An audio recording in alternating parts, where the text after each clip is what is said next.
而家嘅人，你哋嘅 attention span 係好少噶，所以咧，你唔好咁快撳咗呢個 video 喎，你唔好咁快撳咗。我一下忘記咗我想講咩啊！我已經88歲啦，我老人痴呆啊，我好冇記性噶。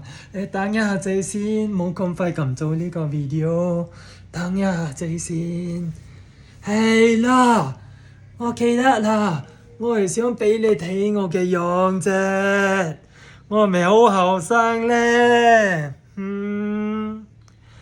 居然你都可以等到睇晒呢個 video，即是話你一定好成功嘅，因為你嘅 attention span 係好勁，仲有你 respect 老人家好似我，所以咧你一定可以成功嘅，唔該晒。